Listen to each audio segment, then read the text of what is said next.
नवीन देश, नवा कॅम्पस, नवं कॉलेज, नवीन रुटीन आणि खरं ऑनेस्टली सांगायचं झालं तर ओव्हरवेल्मिंग वाटतंय. पण मला असं काहीतरी मिळालेलं आहे जे माझ्यासाठी खरंच वर्क करतंय आणि मला ती प्रोसेस तुम्हाला शेअर करायची आहे. तुम्हाला माहितीच आहे की मी आता नवीन कॉलेज चालू केलेलं आहे. मी MS in कम्प्युटर सायन्स करतेय. तुम्ही माझे आधीचे व्हिडिओ बघितलेच असतील. जर का तुम्ही बघितले नसतील तर मी इथे टाकतेय, नक्की चेकआउट करा.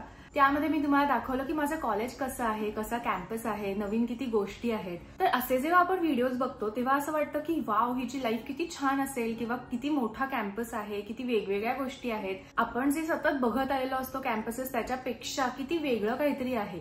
तर मलाही असं व्हायचं. मी जेव्हा इंडियामध्ये होते तेव्हा मला US मध्ये किंवा UK मधले असे वेगवेगळे कॉलेजेसचे कॅम्पस बघून फार फॅसिनेटिंग वाटायचं आणि असं वाटायचं की अरे खूप बिग डील आहे इकडे येणं आणि खरंच खूप मोठं काहीतरी आहे.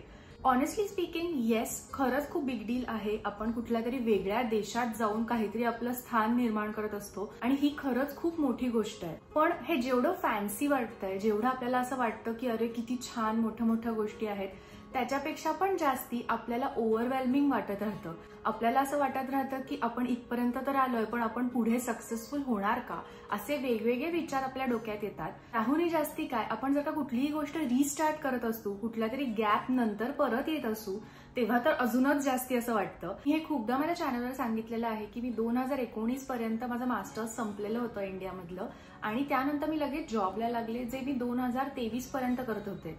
आता अभ्यासाला परत इतक्या वर्षांनंतर लागणं माझ्यासाठी खरंच खूप डिफिकल्ट आहे. त्यात आपला जो पोर्शन आहे तो कम्प्लिटली वेगळा असतो. इकडची जी लाईफस्टाईल असते, इकडचा जो पोर्शन असतो, इकडची शिकवण्याची स्टाईल असते, ही खरंच खूप वेगळी असते. जेव्हा मी पहिल्यांदा कॉलेजमध्ये आले तेव्हा मला खरंच खूप भारी वाटलं, कारण का आपण हे फक्त मूवीजमध्येच बघत असतो किंवा कोणाच्या तरी स्टोरीजमध्ये बघत असतो. ते आपण ऍक्च्युअली जगतोय. त्यामुळे मला खरंच खूप ग्रेटफुल वाटतं अजूनही. आणि मी जेव्हा केव्हा बिल्डिंग्समध्ये बघतेय, वेगवेगळे प्रोफेसर्स बघते आजूबाजू किंवा वेगवेगळे स्टुडंट्स बघतेय, तेव्हा कम्प्लिटली वेगळं कल्चर एक दिसून येतं, जे मला खूप खरंच फॅसिनेटिंग वाटलं. पण जेव्हा माझे लेक्चर्स चालू झाले तेव्हा मला हा खूप मोठा शॉक मिळाला की मला काहीच आठवत नाहीये. मला असं सतत वाटत होतं की माझ्याकडे खूप छान एक्सपिरियन्स आहे आणि माझ्याकडे सॉफ्टवेअर डेव्हलपमेंटचा एक्सपिरियन्स आहे, त्याच्यात मी लीड पण होते, त्यामुळे मला सगळ्या अभ्यासाच्या कन्सेप्ट पण आठवतील.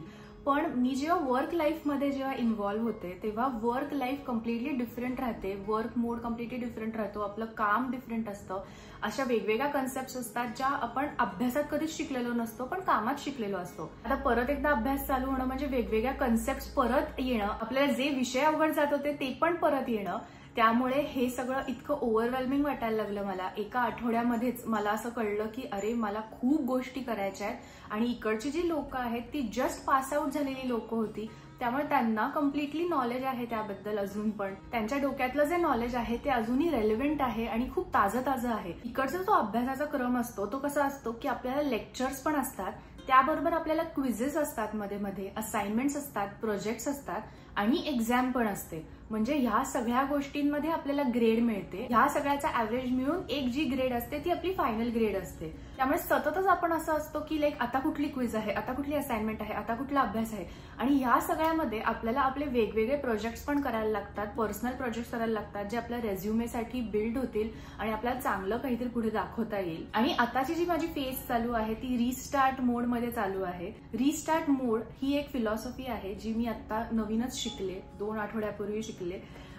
ती फिलॉसॉफी मला तुमच्याशी शेअर करावीशी वाटतेय. का तुम्ही कुठली गोष्ट रिस्टार्ट करत असाल, नवीन पद्धतीने चालू करत असाल किंवा कुठली तरी एज्युकेशन गॅप होती, वर्क गॅप होती आणि त्यानंतर तुम्ही परत गोष्टी चालू करत असाल तर आपला कुठेतरी कॉन्फिडन्स कमी पडतो. त्यामुळे रिस्टार्ट जी फिलॉसॉफी आहे ती मला तुमच्याशी शेअर करावीशी वाटते. जर का कोणालाही इकडे मदत झाली ह्यामुळे तर मला खरंच खूप बरं वाटेल. रिस्टार्ट मधला R म्हणजे रिसेट एक्सपेक्टेशन्स. रिसेटिंग एक्सपेक्टेशन्स म्हणजे काय की आपल्याला एक्सपेक्टेशन्स अगदी कमी करायच्यात अशातला भाग नाहीये, पण आपली जी आताची कपॅसिटी आहे त्यानुसार आपल्याला ओळखायचं आहे. जर का मी आता अभ्यास चालू करतेय, माझं कॉलेज चालू करतेय, त्याचबरोबर मला युट्यूब पण करायचंय कंटिन्यू, त्याचबरोबर मला घरी पण टाइम द्यायचा आहे, मला असाइनमेंट्स, क्विझेस, प्रोजेक्ट्स हे सगळं करायचंय आणि हे सगळं मॅनेज करायचंय. ऑन कॅम्पस जो जॉब आहे तो पण मी करते आहे. सो ह्या सगळ्या ज्या गोष्टी आहेत त्या एकत्र आणायच्या असतील तर मला हळूहळू त्या चालू करायला पाहिजेत. असं करून उपयोग नाही की एकदम धाडकन सगळ्या गोष्टी एकत्र आणणं. कधी कधी आपल्याला आपण खूप परफेक्ट वाटत असतो, आपल्याला असं वाटत असतं की आपण सगळं करू शकतो, एकदम भारी करू शकतो. हे जेव्हा आपले एवढे हाय एक्सपेक्टेशन्स असतात आपल्याकडून तेव्हा आपण डिसअपॉइंट होतो नंतर, जेव्हा आपण हे करू नाही शकत तर. त्यामुळे रिसेटिंग एक्सपेक्टेशन्स जर का आपली गॅप असेल तर इकडे महत्वाचं ठरतं. रिसेट मधला ई म्हणजे एन्व्हायरमेंट. आपली जी आजूबाजूची जागा आहे ती खूप साफ ठेवणं हे खरंच खूप महत्वाचं आहे. हे मला आत्ता जास्ती कळतंय. मला हे आधीपासून माहिती होतं. मला ऑर्गनाइज ठेवायला पण गोष्टी आवडतात, पण आपल्या आजूबाजूची जागा जी आहे ती आपलं खरंच मन असतं असं मला वाटतं. मन तिकडे असतं. सपोज आपली आजूबाजूची जागा जर का अजिबातच साफ नसेल, मेसी असेल, तर आपण सतत केओटिक विचार करायला लागतो. त्यामुळे आजूबाजूची जागा जी आहे ती खरंच खूप साफ ठेवणं महत्वाचं आहे. त्याचबरोबर मला हेही लक्षात आलेलं आहे की डू नॉट डिस्टर्बवर जर का आपण फोन ठेवला किंवा सायलेंट मोडवर ठेवला, ज्याच्याने आपल्याला कुठलेच नोटिफिकेशन्स येत नाहीयेत, ही एक वेगळ्याच लेवलची शांतता आपल्याला मिळते. आपल्याला नेहमी खूप नोटिफिकेशन्स येत राहतात. मला सतत इंस्टाग्रामवर, व्हॉट्सअपवर किंवा आता ईमेल्स थ्रू पण सतत एक नोटिफिकेशन्स येत राहतात आणि माझा मोबाईल आणि लॅपटॉप कनेक्टेड असल्यामुळे तिकडे पण नोटिफिकेशन्स येत आहेत. त्यामुळे मी काय केलंय की मी डू नॉट डिस्टर्बवर फोन टाकून देते. जेव्हा मला अभ्यास करायचा आहे मी माझ्या लोकांना सांगून ठेवते की मी आता फोन बघणार नाहीये थोडा वेळ वगैरे, आणि त्यानंतर माझा जो अभ्यास होतो तो खूप चांगल्या पद्धतीने होतो. काहीच डिस्टर्बन्स नसतो. मला काही दुसऱ्यांचं लक्षात येतंय आणि मी कुठेही डिस्ट्रॅक्ट होत नाही. त्यामुळे आपलं जे एन्व्हायरमेंट आहे ते चांगलं ठेवणं इकडे महत्वाचं ठरतं. रिस्टार्ट मधला एस म्हणजे स्टॅकिंग. आता आपण जेव्हा नवीन आयुष्य चालू करतोय, नवीन गोष्टी चालू करतोय, तेव्हा नवीन सवयी पण येणार आहेत. पण नवीन सवयी जर का आपल्याला आत्मसात करायच्या आहेत तर त्या लगेच होतील का? तर कधी कधी असं शक्य नाहीये. त्यामुळे नवीन सवयी जर का आपल्याला आत्मसात करायच्या आहेत, छान रुटीन बनवायचं आहे, तर आपल्याला त्या जुन्या सवयींबरोबर असोसिएट करायला पाहिजेत. फॉर एक्झाम्पल, सकाळी जर का तुम्ही चहा कॉफी घेत असाल, हे तुमची जुनी सवय आहे. सकाळी सकाळी उठल्यानंतर मला चहा कॉफी लागते. त्याचबरोबर तुमची कुठली तरी नवीन सवय तुम्ही एक असोसिएट करणं. म्हणजे काय की चहा कॉफी तर घेतेय मी, पण त्याचबरोबर मी आजच्या दिवसात मी काय काय गोष्टी करणार आहे त्याची एक टू डू लिस्ट पण करते. ही माझी एक नवीन सवय असेल तर मी माझी ती सवय जी आहे ती माझ्या जुन्या सवयीबरोबर असोसिएट केलेली आहे आणि म्हणूनच मी चहा घेताना टू डू लिस्ट पण करते आता. म्हणजे काय, नवीन सवय जर का आत्मसात करायची असेल तर ते खूप इझी पडतं. रिस्टार्ट मधला टी म्हणजे टाइम बॉक्सिंग. टाइम बॉक्सिंग म्हणजे काय, मी शिकले की माझा जो अभ्यास आहे ती 4-5 तास असा कंटिन्युअसली केला तर मी एक दिवस खूप छान जोमाने करेन, पण दुसऱ्या दिवशी मी बर्नड आउट असेल. त्याचमुळे मला हे लक्षात आलेलं आहे की स्टार्टिंगला ऍटलिस्ट एका आठवड्यासाठी, 2 आठवड्यांसाठी 25 मिनिटं पहिली अभ्यास करायचा. त्यानंतर 5 मिनिटं माझा ब्रेक घ्यायचा. त्यामध्ये मी कुठला तरी वेगळा युट्यूब व्हिडिओ बघू शकते किंवा काहीही करू शकते. जनरली फोन हातात घ्यायचा नाही. मी लॅपटॉपवर युट्यूब व्हिडिओ बघते किंवा काहीतरी वाचते किंवा इकडे तिकडे चालून येते. अटलिस्ट त्याने काय होतं की माझं माइंड रिफ्रेश होतं. 25 मिनिटाचा जो माझा टाइम पिरियड आहे अभ्यासाचा तो फ्रुटफुल राहतो आणि परत 5 मिनिटांनंतर परत 25 मिनिटं मी कंटिन्युअसली अभ्यास करते. यामुळे मला बर्नआउट वाटत नाही. मला माझ्या पण गोष्टी मी केल्यात. माझी स्पेस जी आहे ती पण मी एन्जॉय करते असं वाटतं आणि ऍट द सेम टाइम मी अभ्यास करते आहे हे पण लक्षात येतं. रिस्टार्ट मधला ए म्हणजे आस्क फॉर हेल्प. तुम्ही जर का माझ्यासारखे असाल तर आपल्याला मदत मागणं खरंच थोडं अवघड जातं असं मला वाटतं. काय माहिती का असं होतं, पण थोडी मदत मागतोय आपण तर आपल्याला असं वाटतं की बापरे, त्यांना कुठेतरी ऑकवर्ड पोझिशन मध्ये नाही ना ठेवत आहोत.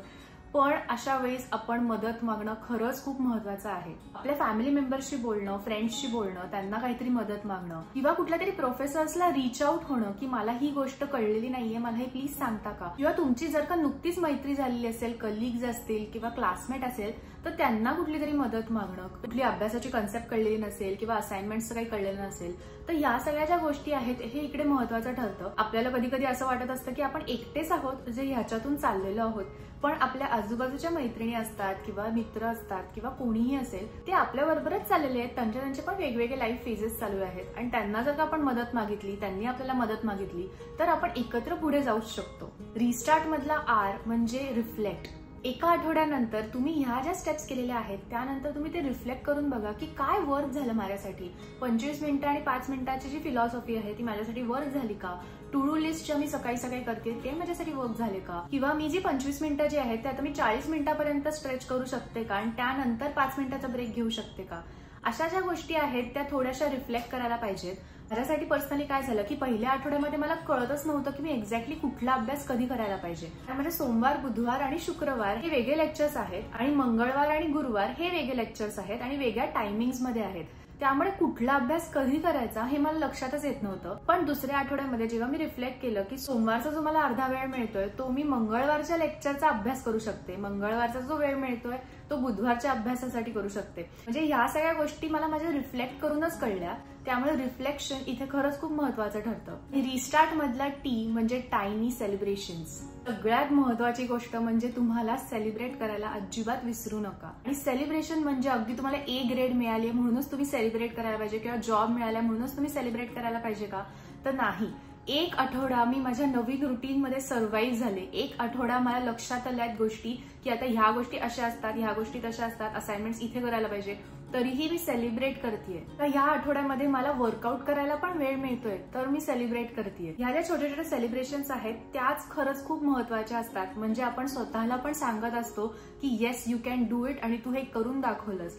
हे आपल्यासाठी खूप पॉझिटिव्ह ठरतं. आपल्या स्वतःला आपण पुढे मोटिवेट करत राहतो. डिसिप्लिन मध्ये राहू शकतो, आपण कन्सिस्टंट राहू शकतो जर का आपण स्वतःशी चांगलं बोललो तर.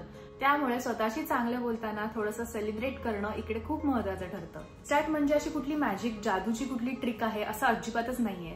खूप छोटी छान जेंटल अशी सिस्टीम आहे जी मी माझ्यासाठी बनवलेली आहे. ही मला तुमच्याशी शेअर करायची होती. पण आपण कधी कधी अशा फेजेसमध्ये जात असतो की आपल्याला नवीन गोष्ट ट्राय करायची असते. साधा एक कोर्स असेल जो आपल्या अख्ख्या शेड्यूलमध्ये बसतच नाहीये तरी आपल्याला तो नवीन ट्राय करायचा आहे, तर त्यासाठी पण वेगळे कष्ट घ्यायला लागतात. किंवा कुठला तरी एक एज्युकेशन आहे, कुठला तरी एक वेगळा जॉब तुम्ही शिफ्ट करताय किंवा तुम्ही जॉब मधून रिटायर होताय किंवा वेगवेगळ्या गोष्टी असतात. दुसरं कुठला तरी एक हसल आहे, बिझनेस आहे, असं काहीतरी चालू करताय. तर अशा वेगवेगळ्या ज्या गोष्टी आहेत त्या आपण रिस्टार्ट करत असतो, लहान लहान गोष्टी रिस्टार्ट करत असतो. आणि त्यासाठी ही फिलॉसॉफी मला खूप महत्वाची ठरली. तुम्हालाही महत्वाची ठरते का मला नक्की सांगा. आणि ही फिलॉसॉफी तुम्हाला आवडली का हे पण सांगा. तुमचे जे भरभरून कमेंट्स आहेत मागच्या व्हिडिओमध्ये हे मला खरंच खूप आवडल्या. Thank you so much. तुम्ही मला कॉन्स्टंट सपोर्ट करत असता आणि मी खरंच खूप ग्रेटफुल आहे. आणि तुमच्या अशा कमेंट्सनेच मला खरंच खूप मोटिवेशन मिळतं की मी हा व्हिडिओ परत परत दर फ्रायडेला तुमच्यापर्यंत आणते. त्यामुळे थँक्यू सो मच. नेक्स्ट फ्रायडेला परत भेटूयात. See you soon.